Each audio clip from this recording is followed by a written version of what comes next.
Hello, good afternoon. Dzień dobry Państwu. It's a pleasure to be here. My name is Michal, and I have my colleague Matej with me. Hello, everybody. And we would like to take you into a small journey into the Slovak approach into the cybersecurity law with a special focus on OT cybersecurity. Because we think that there is something that could be interesting for also Polish audience. Basically, I will start with what we have new. Slovakia is one of those, I believe, 9 countries in the European Union that managed to transpose NIS2. And just to have a small introduction into the cybersecurity law of Slovakia, we have to say that even from the beginning, from the 2018, Slovakia took an approach and took it seriously to speak about and have a good cybersecurity audit in its Cybersecurity Act. Actually, the European Union, let's say, also was inspired by the Slovak regulation of cybersecurity audits. From the very beginning, we had a decree on cybersecurity audit, but we had also a decree on cybersecurity measures. So we just did not have an, let's say, reference into ISO 27000, but we took the technical norm and put it into the decree of the National Security Office, and to have it audited, we also managed to have a cybersecurity audit decree. Why it was so relevant and will become more relevant to OT, we'll speak in following slides. Why the decree of cybersecurity audit is relevant is because if you want to measure something, if you don't measure it, you cannot improve it. So the decree and security audits put an effort on standardization and consistency of results of such audits, giving pressure on template final report and also on the standards for auditors. Because all auditors that will be or are eligible for making cybersecurity audit has to be certified on the Slovak cybersecurity scheme. And also, to have a consistency and standardization, you need a methodology. So there is also a methodology document publicly available that should guarantee that all audits are made in same method and same manner. And as I told you also that the cybersecurity decree also has a template of a cybersecurity audit report. So when we would like to know more about the cybersecurity in each sector, then such reports are the true basis for further processing of the data. Why the audits matter? It matters also for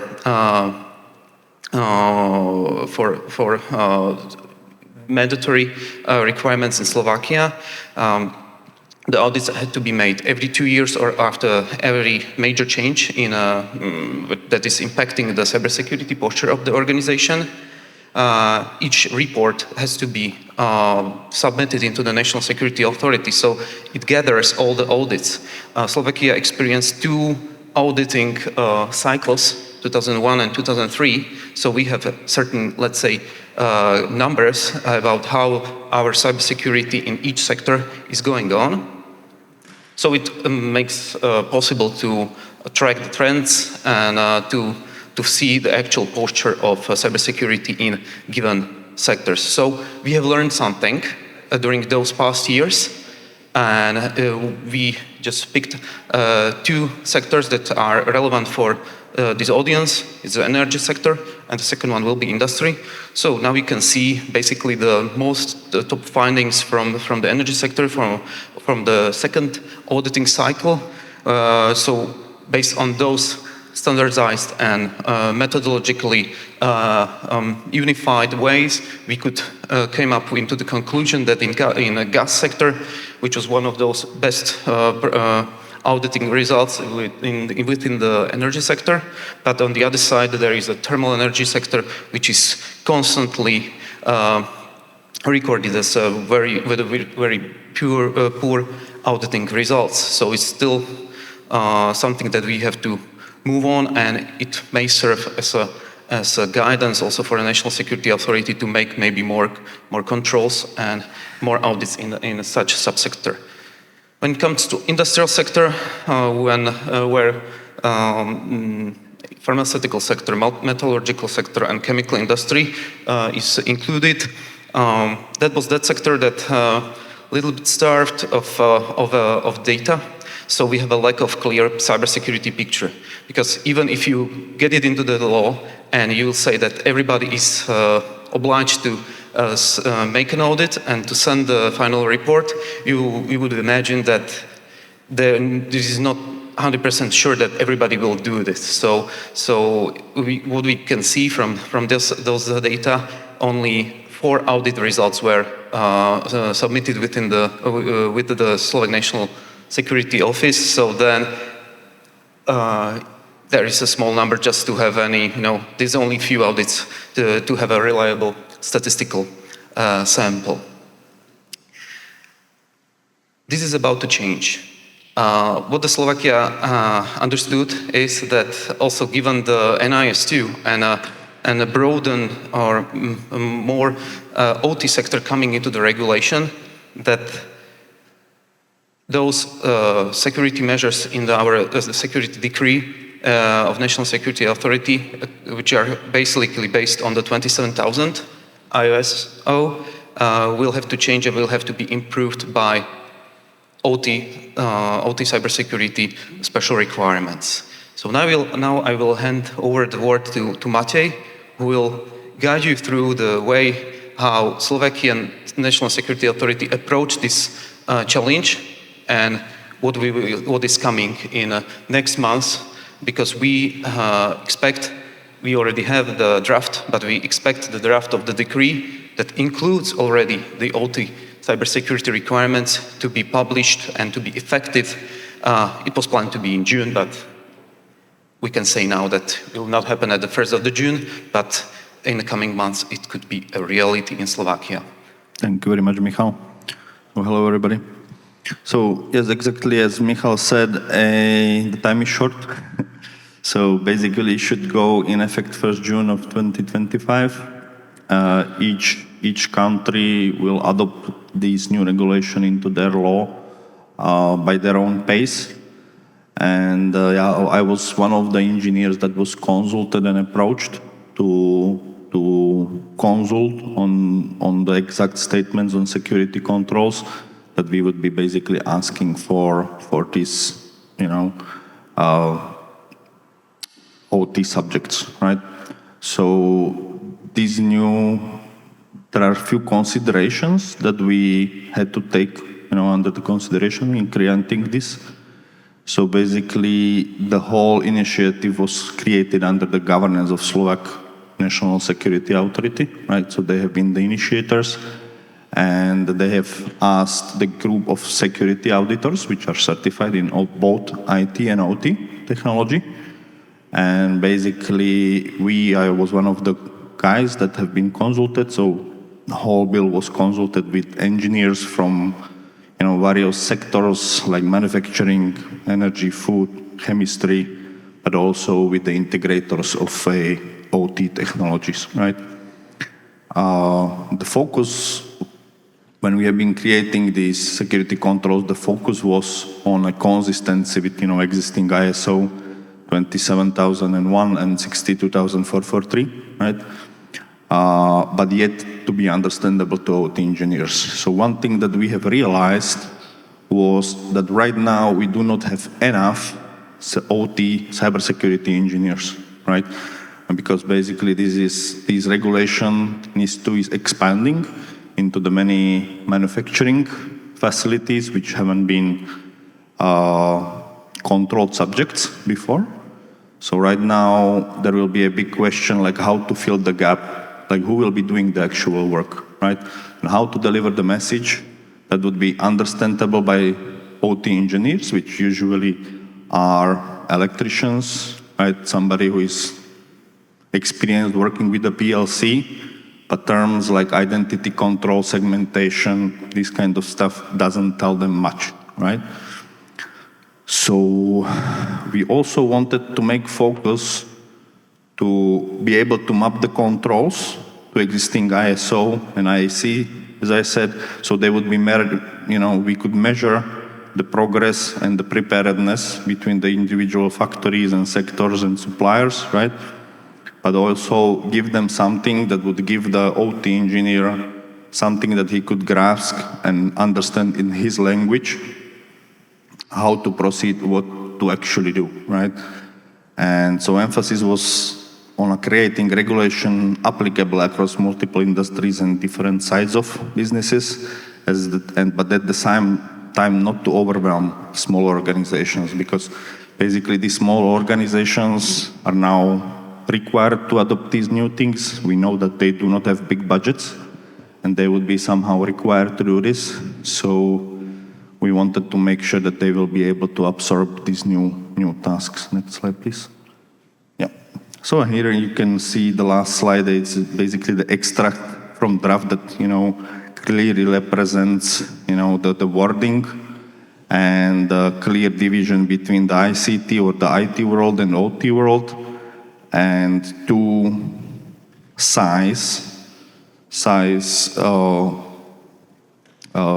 subjects. We have divided it into two: important and essential. So basically for the essential businesses, there will be more controls applicable. There will be harsher or harder to obtain compared to important ones. But at the same time, we wanted to make sure that what will not be applicable to OT will not be required of them, right? So here we really hope that we would be able to deliver something that would be understandable by these OT engineers and that would be measurable on the state level, the progress and improvements that they will be making over the years.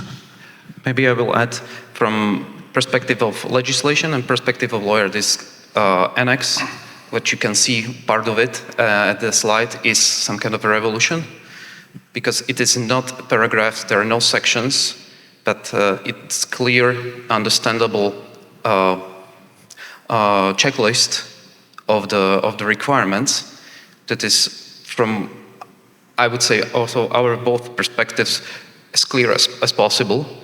And as Matej introduced that, the idea, the philosophy behind all of that was that the language is clear, but it's still, let's say, legislative. It means technological neutral, but with a certain best practice introduction. And it's clear on the right side of the columns that the clear division between what is ICT relevant and what is OT relevant. And also the division based on the legislation, because we have, as also Poland will have two different categories of regulated entities. So important, essential, with essentials that they, of course, they need, or in beginning that they produce and they provide critical services. So of course the controls should be harder than for the important one. There is also another new feature in regulation of Slovakia. Given what I said, that in Slovakia the audits had to be and will have to be executed by the certified auditors, and certification is only the certification made by the Slovak national authorities. So we have only 70, 80 plus minus auditors now in Slovakia. The Slovak National Office had to develop something, given the growing number of the regulated subjects, to, let's say, have an alternative to audit. And the self-assessment came into the existence. We are not the only country having self-assessment. There is also Croatia, who introduced in its cybersecurity law a very similar instrument. I believe in Poland, in those drafts of amendment of Polish Cybersecurity Act, there is no self-assessment. There is only audit mentioned, and the audit, I believe, is only required for the essential entities, but it is worth to know that in Slovakia, all entities, important, essential, will have to go through audit or self-assessment or the combination of both. So each of those entities has to be prepared to do certain kind of a publication of their cybersecurity measures.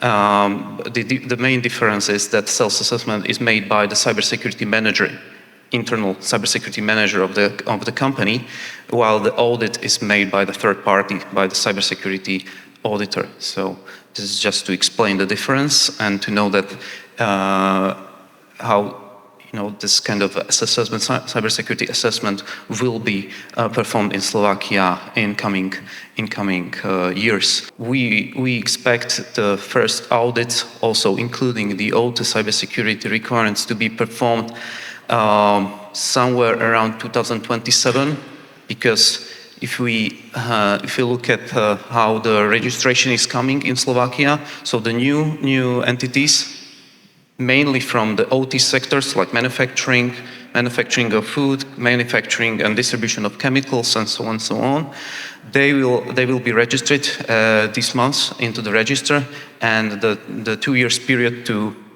go through the audit or self-assessment will begin at the date of the registration. So we believed at the mid of 2027 the first audits had to be performed, and audit reports had to be submitted into the National Security Authority.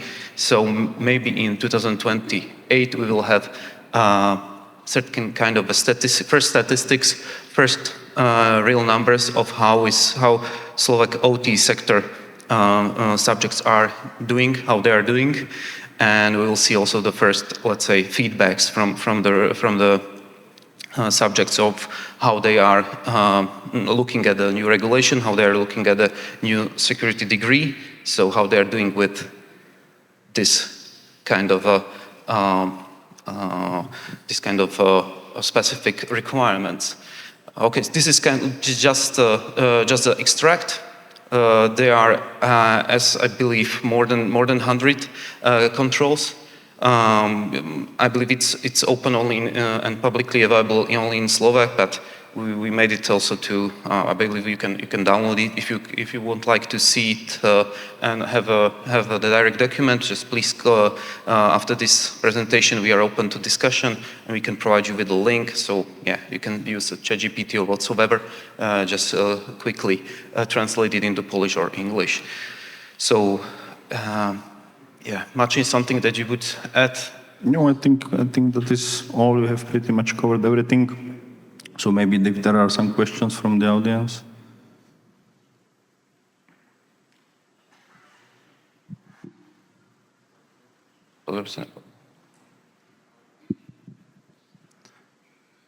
I have a question, Waldemar Chlebik from Siemens. I have a question about the audit standards. You said that will be special program for certifying auditors in your country. Do you have any details in this case? Yes, the certification of the auditors is already in progress from 2018. So there is a special Slovak cybersecurity audit scheme for Slovak auditors. That is published by the Slovak National Authority. So everything is like it's there. So there is a, let's say, called the requirements what the auditor has to have. So there is a certain educational standards. So what the education should be, and there is also the process of exam. So only after the exam is passed, then the auditor is given a certificate to provide the audit, and I believe it's valid for 2 years. And then he has to recertify again and again. So yes, it's perfect if you have this kind of an international certificates like CISA or something like that. That somehow you can show an evidence that you are in the business and you are good at the auditing. But it's not enough. The auditing or audit would not be effective, would not be valid if it's performed by the auditor who is not certified under Slovak cybersecurity scheme. That's That's the rule. So that's why we are struggling because of the numbers. So we have only, as we said, only 80 auditors certified already, but we need more. Yes, that's why also the self-assessment instrument came, just to, let's say, divide the workload between those 80 persons in Slovakia. So, yeah. If you want to see more and see the certification scheme, no problem. We can provide you with the information. It is also publicly available. Yeah, no problem. So, thank you for a great presentation. I actually have two questions. And by the way, my name is Andrada. I'm coming from CTTF. So one for you and one for you, actually. So you were mentioning that one of the reasons why you're doing this is also to track the trends and the risks and so on. And you are going to be on your third time doing it. What are the trends that you have noticed in terms of like the resilience and the maturity of the companies that are going through this? And as in for you, you were mentioning the engineers in the smaller companies. Have you got any immediate feedback, and how are they taking this new way of doing things? So I can answer the second question. So yes, right now we do not have yet any feedback, but because we have been working closely with the people from the field, we have a kind of an idea, how it will be like, right? So far, when you have been doing any kind of security and security auditing, OT was usually automatically exempted, right? They have said that, these are IT controls that do not apply to the OT systems, and that's why there is no need to do this, right? And it was very, very hard to control. So this is why it is very important that it is explicitly tailored to OT, right? It is explicitly tailored to, you can see the division there for important and essential, right? So that means we don't want to overwhelm the smaller companies, because we know that they do not have security budgets, they do not have security engineers, and they will probably not have anytime soon, right? So they will be relying maybe on independent consultants. They will implement something. There are some measures that can be implemented fairly easily, right? There are some things that you can do in a smaller organization with the governance and oversight, right? But for bigger ones, for essentials, we want to have harsh controls, right? Or harsher controls, where we understand that these should be organizations that they need to understand that it is essential to direct some budget there, right? So we do not want to have a same approach for smart business that is doing manufacturing of something compared to national electricity grid, right? Which would be the essential service, right? Because the trends, and if you have been speaking about the trends, I think this is the whole idea about, the NIS2. Because what in the security field, we have been able to see, for example, in a war between Russia and Ukraine, we have been able to see that the attacks on these grids and national services comes first. And we can see that these are kids, that are playing with some tool that they downloaded from the dark web. We can see these are organizational with good funding, with good management on the national level, right? So they most probably are already in the networks, right? And they do have some tools that are specially tailored for the functionalities that these companies do. And basically the aim is to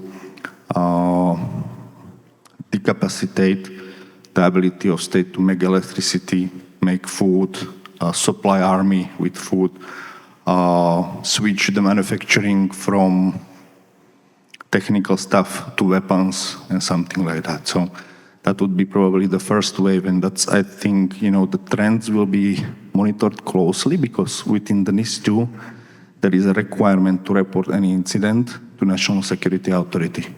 So when they will see a pattern that some actors are trying to attack few strategic maybe infrastructures in the Europe or special kind of services, they can work more closely with this kind of services, right? And basically how these national state operators work is that they prefer to be in the network before something happens, right? So you will see an attempt of infiltration, basically to establish a sleeping unit there, and when the attack should come, then they trigger, right? So by closely monitoring these trends, we would be able to maybe be prepared and maybe know what to expect, right? So this is, I think, very valuable tool. A lot of the guys from the OT, my colleagues, are saying like what kind of nonsense it is, like why it is good for, right? And then I told them, like, look on Ukraine, right? Look what happened there, right?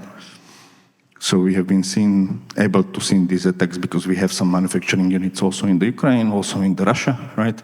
And we have seen attacks from both sides, right? From Russia side to Ukraine and from Anonymous to Russia sides, right? So that would be basically, but to correctly answer your questions, these trends, I think in OT, we would be able to collect on a national level right now, next year, right? Next year, upcoming 2 years, we can do something, but on the private sector, we are already collecting this, and there are many companies also here that are working with the private sector, and they already have some statistics, so I think it will be the same. Thank you very much. I believe you have answered also my question. If you want Thank you. something We are to out add? of the time, so if there are any questions, we are happy to reply you afterwards. So thank you very much for your attention.